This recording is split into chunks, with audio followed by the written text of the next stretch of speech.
Bonsoir à tous, bienvenue dans votre émission La Réunion Léla. Ce soir, on va parler de l'éducation, de sport, donc de l'éducation par le sport, et on va en parler dans Gadium Réunionnais.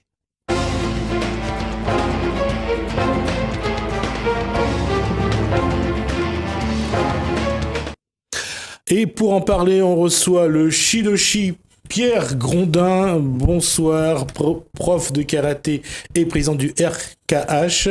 Et j'allais dire le sensei, non, j'allais dire le jeune disciple Louis-André Goulet. Bonsoir. Bonsoir. Il s'est croisé le bras quand j'ai commencé à parler, ça c'est bien. Et le maître d'en face, il a appris le respect. Bonsoir. Oui, bonsoir. Alors, c'est quoi d'abord RKH ? Le RKH, en japonais, l'appellation de l'association, c'est Ren Kyokushin Hombu. C'est un petit peu le centre réunionnais du karaté Kyokushin à La Réunion, puisque j'étais le pionnier, j'ai emmené le karaté Kyokushin à La Réunion dans les années 98. Donc, c'est un petit peu le centre. On va juste rappeler qu'au karaté, il y a beaucoup de... Oui, il y a beaucoup d'écoles, comme en musique. Il y a beaucoup d'écoles. Et comme en musique, il y a beaucoup de styles de musique. Là, il y a un style particulier, celui d'Oyama, qui est un karaté un petit peu plus poussé, puisqu'on travaille dans les compétitions au KO. Et donc, c'est une version un petit peu plus hard du karaté traditionnel.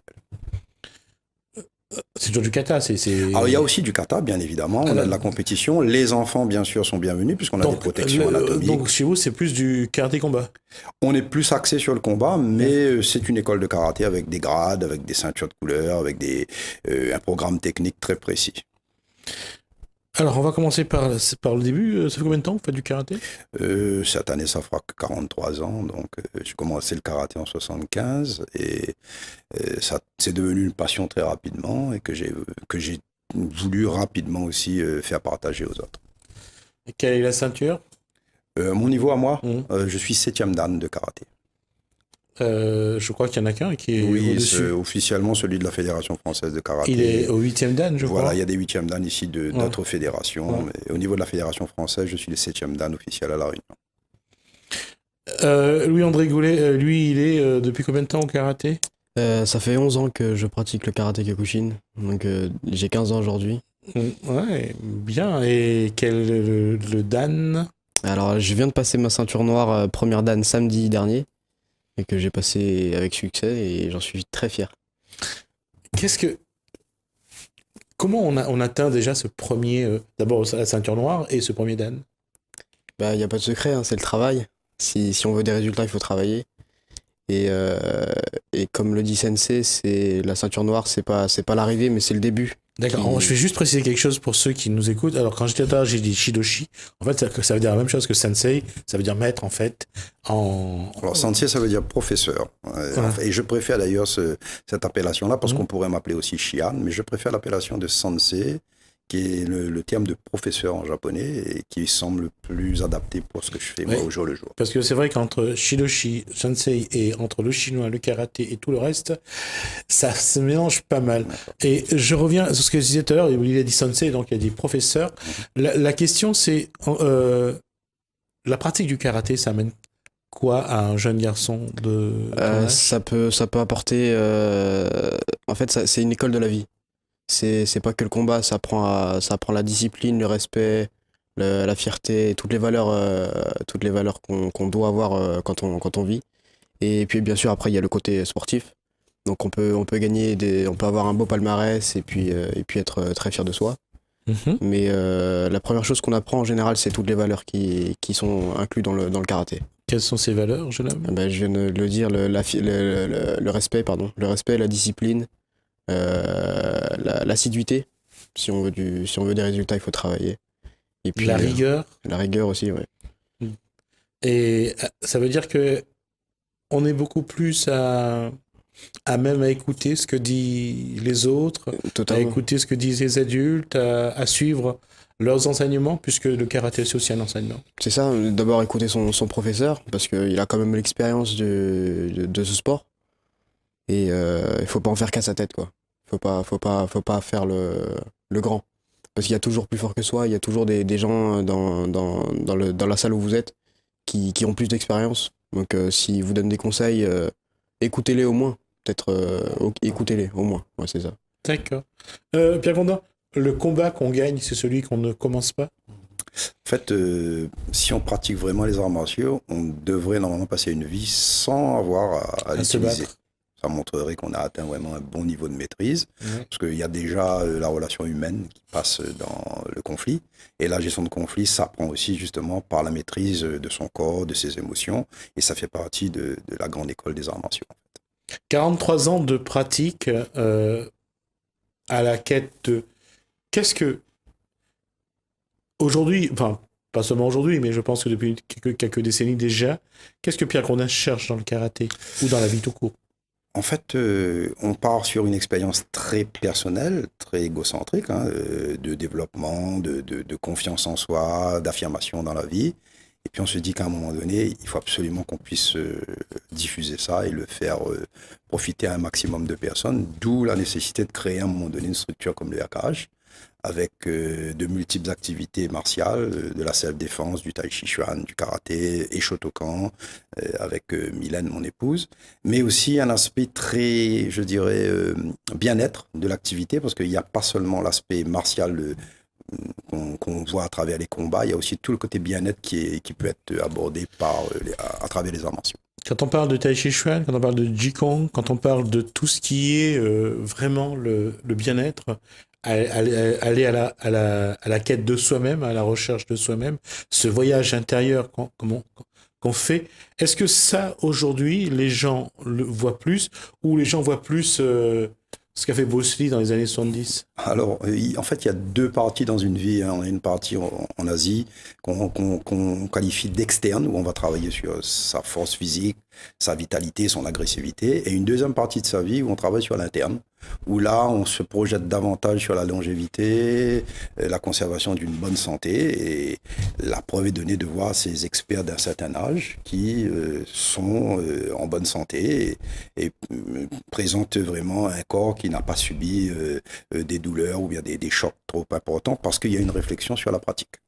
On le voit depuis, mais je parlais de Bruce Lee, je pourrais citer David Carradine, et je dirais les deux derniers qui ont apporté une image aux arts martiaux, qui ont donné une autre dimension aux arts martiaux. Il y a Jackie Chan, il y a également Jet Li. C'est les deux derniers qui sont venus apporter cette dimension aux arts martiaux.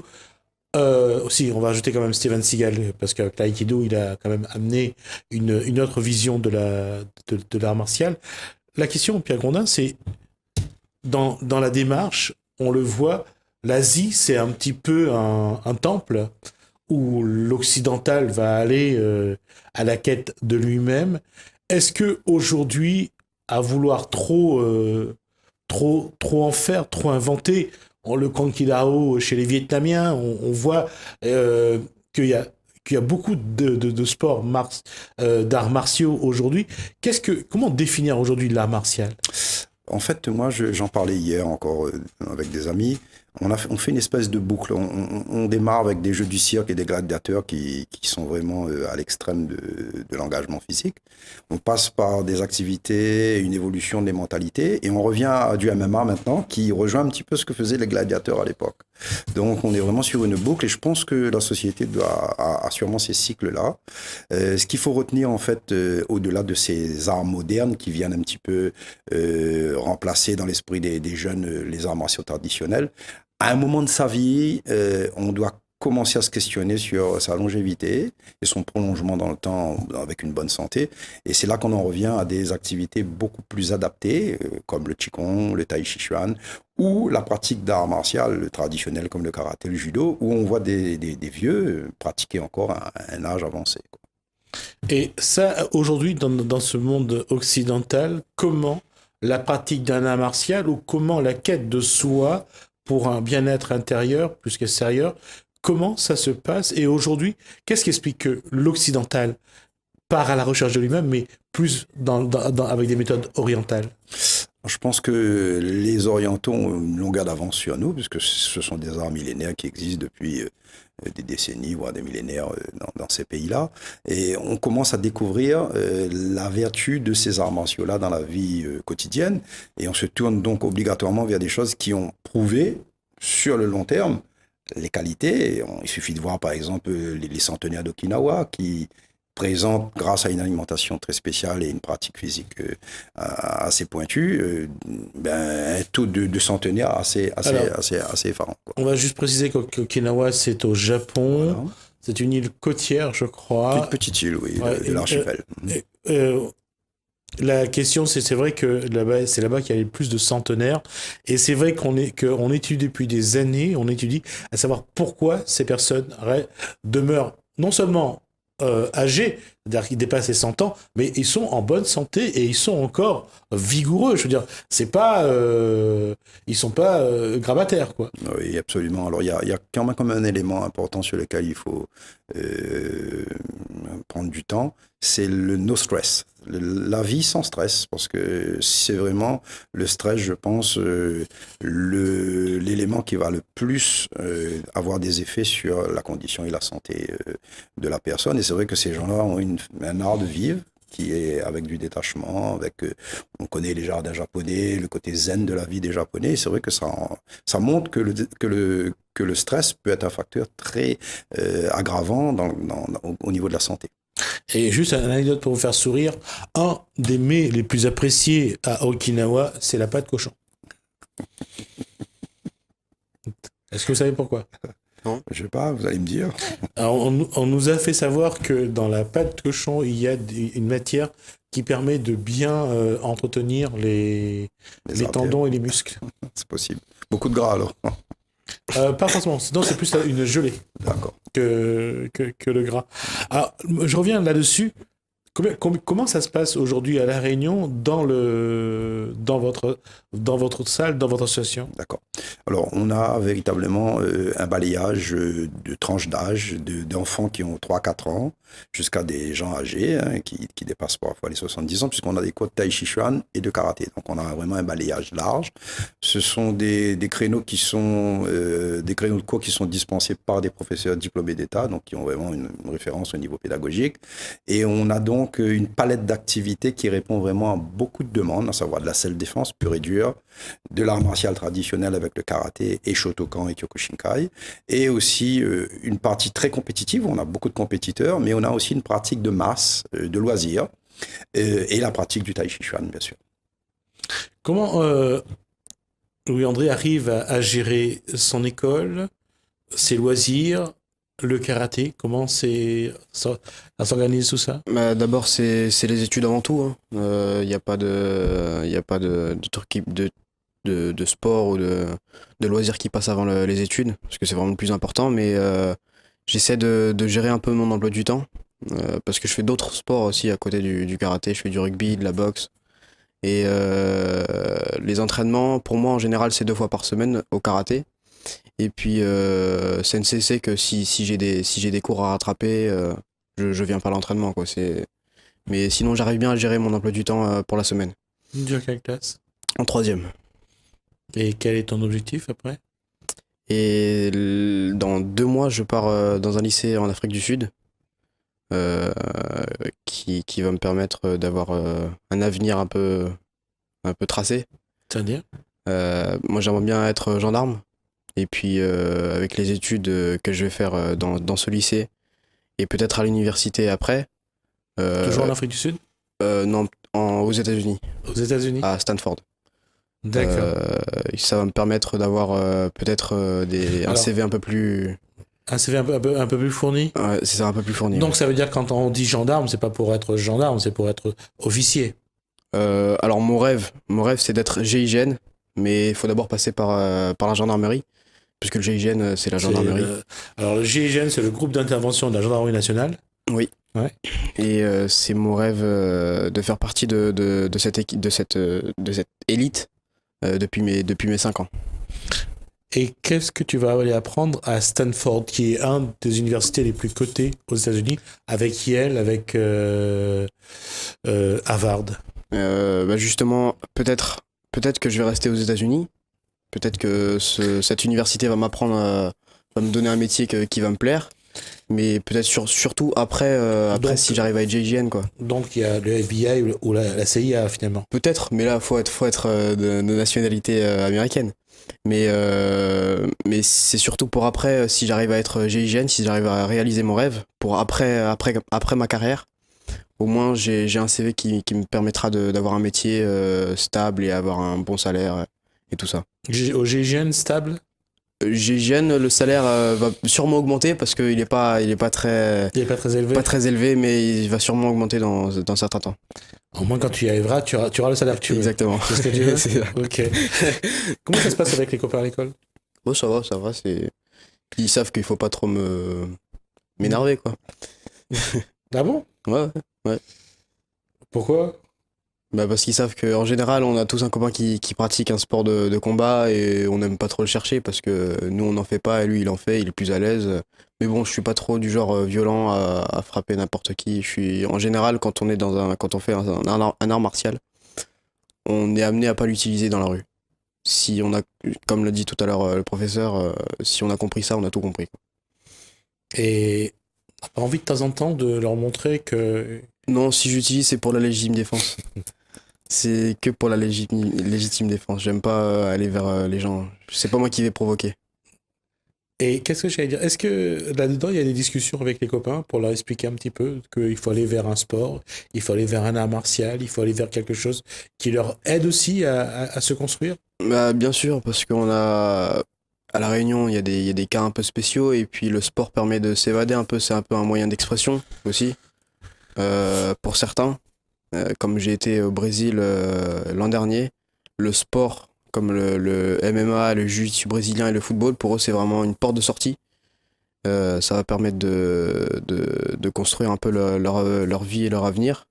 Et puis de se construire eux-mêmes aussi, parce qu'ils se cherchent un peu, ils savent pas trop quoi faire et qui ils sont. Donc faire un sport qui leur plaît, ça peut les aider aussi. Le jiu-jitsu brésilien, quelle est la différence avec... Alors le jiu-jitsu brésilien, il n'y a pas de coup, c'est qu'un combat au sol. Et en fait, le but, c'est de mobiliser son adversaire. d'immobiliser son adversaire au sol. D'immobiliser son adversaire, pardon.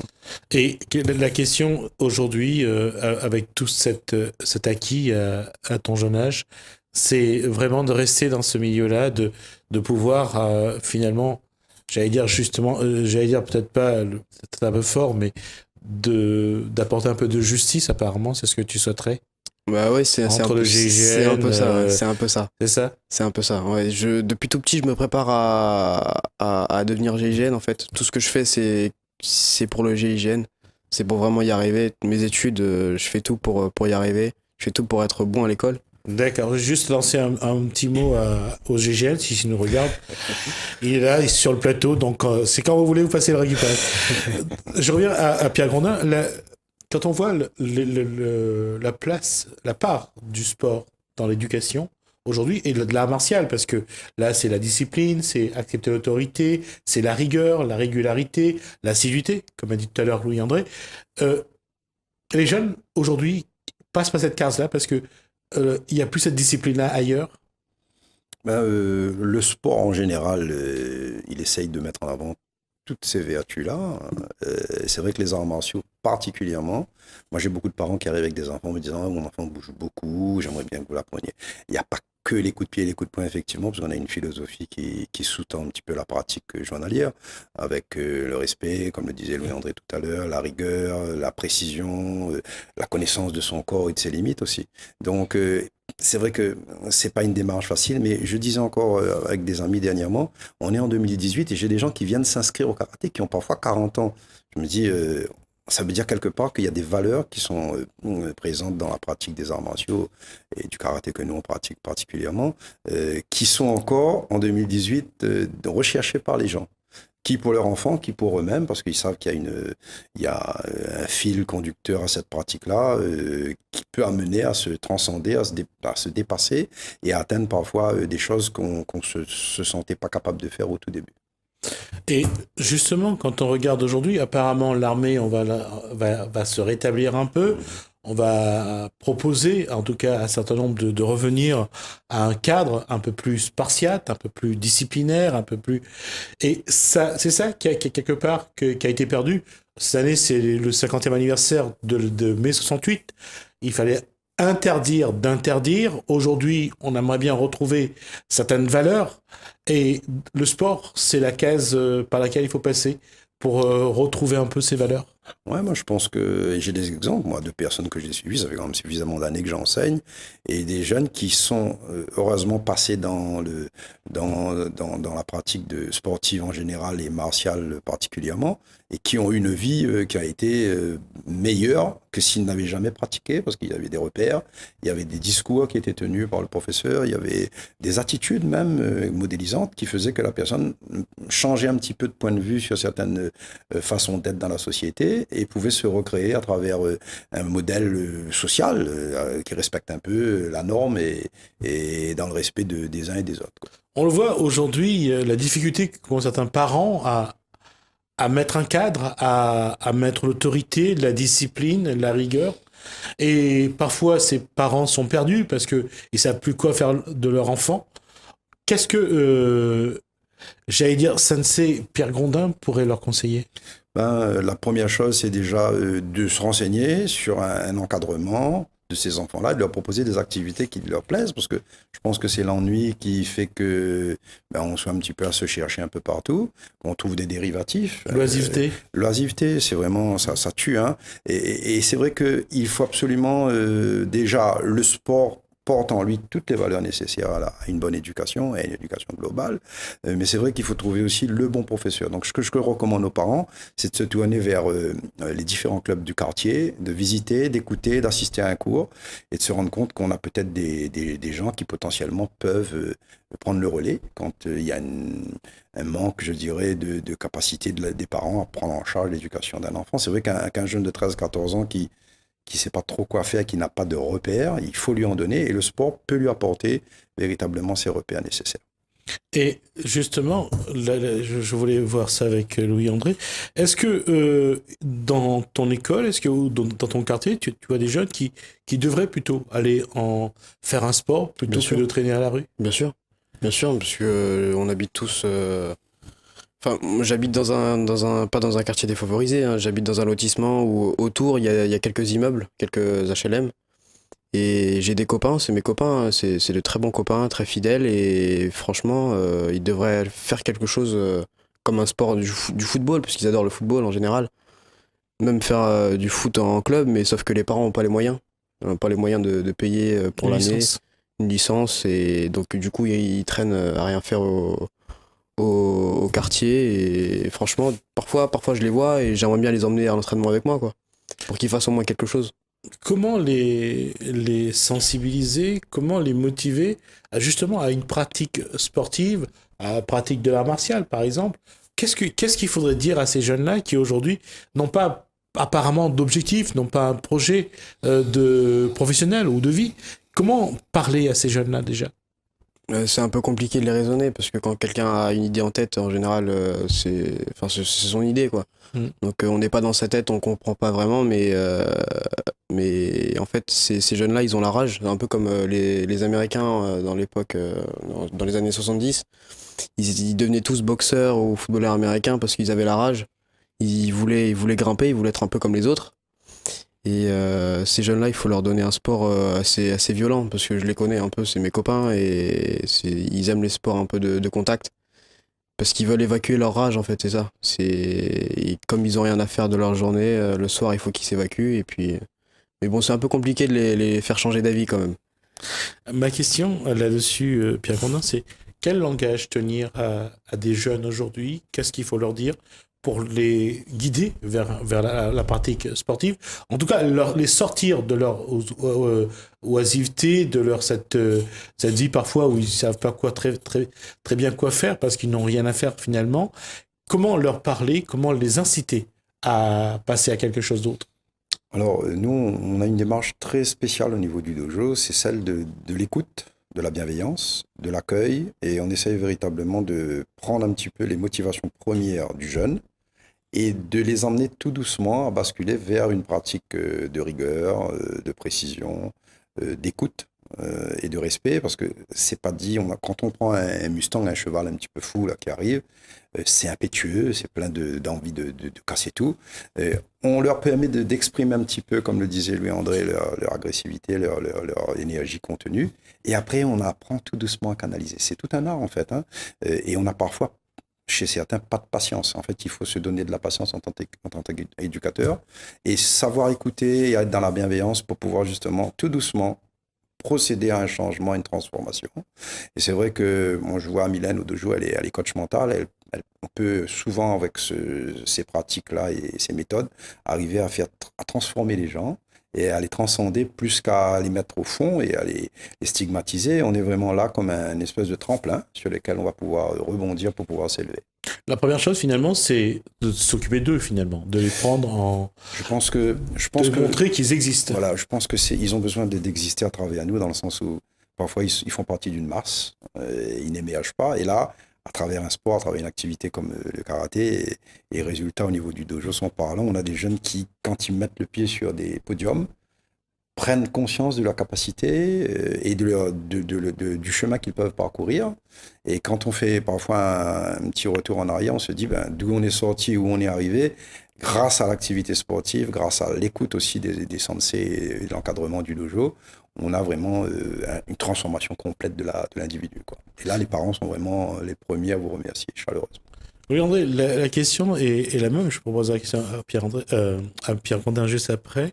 La question, c'est la reconnaissance. Comment, aujourd'hui, les jeunes ont besoin d'être reconnus? Qu'est-ce qu'il faut leur dire pour qu'ils se sentent exister et qu'ils se sentent reconnus par leur environnement? C'est vrai que dans leur environnement, ils n'ont pas trop d'attention. Enfin, il n'y a pas trop d'attention envers eux. Faut qu'ils prouvent leur capacité dans le sport ou des trucs, surtout dans le sport en fait, c'est ça. Et comme l'a dit Pierre Grondin, c'est dès qu'ils sont un peu surélevés, dès qu'on les voit, c'est là qu'ils sont contents. Donc du coup, ils ont encore envie de le faire. Mais après, c'est vrai. Moi, franchement, je suis bien d'accord avec Pierre Grondin. Il faut les mettre en valeur à travers le sport. Cette reconnaissance, Pierre Grondin, c'est ça qui fait qu'aujourd'hui, il y a autant de déviance, autant de dérives parfois. C'est que on ne reconnaît plus l'individu. Et le sport, on l'a vu, la médaille d'or de Lucie Ignace au chemin d'Europe, chaque être humain a besoin d'une reconnaissance. Et lorsque l'être humain n'est pas reconnu, on voit jusqu'où ça peut aller. Mais comment faire pour que l'être humain soit reconnu dans ce qu'il est et dans ce qu'il a choisi d'être? Alors moi je pense que, comme le dit une chanson célèbre, on est né quelque part, quoi. On n'a pas choisi d'être né où on est. Que je vais essayer de retrouver l'auteur de... D'ailleurs c'est quelqu'un qui adore le Brésil, et Bernard Lavillier. Bernard Lavillier. C'est vrai que être né quelque part, on n'a pas choisi, et on tombe dans un milieu qui parfois n'a pas ce regard sur la vie et sur à part une survie au jour le jour. Et c'est vrai que la réflexion sur le devenir d'un enfant qui naît là et qui est en train de grandir, qui a une envie de reconnaissance, une envie, alors qu'il est dans une masse, une famille assez nombreuse, un quartier dans lequel il y a des gangs. Et d'ailleurs, les gangs ont un gros succès parce que on se reconnaît dans un gang. L'idée, c'est de proposer aux jeunes, à l'image de ce que se fait le gang, avec le côté péjoratif d'un gang, qu'ils se reconnaissent dans un groupe avec des objectifs, des vertus qui sont plutôt bonnes. Et c'est vrai qu'à travers les arts martiaux, on a tout le code, les habits, les tenues qui sont très spécifiques, les ceintures de couleur qui permettent de se situer dans un groupe, un langage très spécifique aussi avec les termes japonais par exemple. Et on arrive à justement faire qu'une famille s'installe et qu'il y ait une reconnaissance à l'intérieur d'un groupe avec les passages de grade. J'ai vu un groupe de jeunes passer la ceinture noire. Je sais que ça a été extrêmement fier d'arriver à la ceinture noire, qui vont dans le dojo occuper un statut très spécial, qui seront ce qu'on appelle les senpai maintenant par rapport aux kohai, qui sont un peu les débutants, avec cette notion de hiérarchie dans le temps. Et c'est grâce justement à ces repères, à cette espèce de code intérieur auquel s'identifient beaucoup les adolescents, qu'on peut éventuellement, grâce aux arts martiaux, attirer les jeunes et les remettre dans le droit chemin. j'allais dire presque une structuration presque naturelle de l'individu dans la société. Oui, on retrouve le système de meute dans la nature, quoi, avec un chef, un leader, une place très précise, une évolution à l'intérieur de la meute et ainsi de suite. Et c'est vrai que les codes les arts martiaux proposent justement un codage très très proche de ce que proposent les gangs, avec le côté très vertueux de l'association sportive et du club, quoi. Merci, messieurs. Merci, Pierre Grondin, donc sensei, donc prof au RKH, donc à Saint-Clotilde. Merci, Louis-André Goulet. En tout cas, ça a été un plaisir et très surprenant de voir un jeune aussi mature à cet âge-là et d'avoir cette maturité. Je pense que sensei Pierre Grondin est aussi pour quelque chose. Et bien sûr, tes parents, hein, à qui je tire un grand coup de chapeau. Je ne sais pas si un jour tu seras au GGN, mais quel que soit l'endroit où tu seras, je pense que tu feras du bon travail. Vous le saurez pas si j'y suis. C'est malheureux. Ça, j'en suis pas sûr. À ta place, je mettrai pas ma main au feu. Merci, messieurs. Merci pour cet échange. On va nous passer à quelque chose qui est une forme de voyage, puisqu'on va parler d'un voyage d'hier à aujourd'hui, un voyage dans le regard des enfants de nouveau qui découvrent les jeux de leurs parents.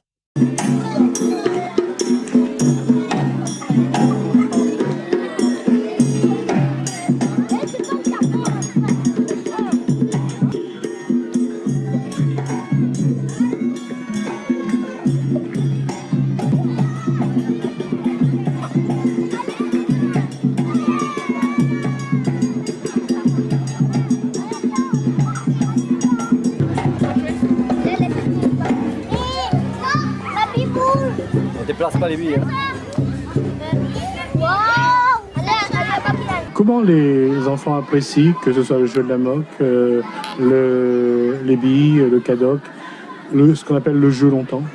En fait, pour la plupart des enfants, c'est une découverte en fait. Il y a même un enfant hier qui m'a dit il va demander à sa mère de lui acheter des billes, des sacs de billes. Parce qu'il ne savait pas vraiment comment on jouait en fait. Donc je l'ai montré, voilà.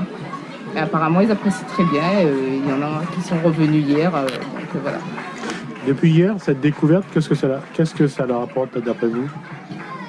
Déjà, voilà, comme la plupart des activités qu'on fait, justement les jeux longtemps, c'est fait à base de trucs recyclés. Donc pour moi, c'est une pierre de coup, l'écologie. Et voilà. Et pour les enfants eux-mêmes, au-delà de la découverte, est-ce que c'est vraiment ludique ou c'est... Oui, c'est ludique, oui, parce qu'ils ne pensaient pas, déjà avec les boîtes de conserve, ils ne pensaient pas qu'on pouvait faire ça. Donc, il y a des enfants qui ont dit, désormais, je veux dire à maman de ne pas jeter les boîtes. Donc, voilà, pour moi, c'est ludique. En fait, c'est de la découverte. Je ne sais pas comment dire. Ou, quelque chose à l'âge de l'un, c'est la rencontre de deux mondes. Oui. La rencontre, oui. Enfin, ça dépend quoi il entend avec par la rencontre de deux mondes. C'est-à-dire, il y a ceux qui connaissent les traditions d'avant, et puis il y a ceux qui sont totalement déconnectés de ces traditions-là. En fait, la plupart des enfants, même s'ils n'avaient pas jamais fait pratiquer, enfin jouer les jeux longtemps, ils avaient déjà entendu parler. Donc, le fait de participer, c'est plus là la découverte. Mais ils avaient déjà entendu parler. Comme par exemple pour la course de Goni, les enfants, ils savent ce que c'est un Goni, mais ils ne savaient pas qu'on pouvait faire ça, la course, ils disaient ça, course de sac. Nous, on disait, c'est ça que c'est Goni ici à La Réunion, en fait. Donc voilà, la plupart des enfants, ils avaient entendu parler, mais après, je ne sais pas, c'est peut-être les enseignants qui leur ont... Ah, vous avez vu comment il faut transmettre ces traditions-là aux générations qui viennent? Mais comme ça, même par le jeu. Bah oui. Parce que mes voisins s'amusent à ça, et en même temps, voilà, je découvre. Il n'a rien de mieux qu'on voit Marmaille courir comme ça dans un sac de nuit, le devant un PlayStation. Enfin, ce qu'il dit Marmaille, il est enfermé comme il est dans la chambre, il ne sort plus, il n'a que l'ordinateur, que les jeux. Donc, pour moi, ça, c'est un truc qu'il faut toujours transmettre.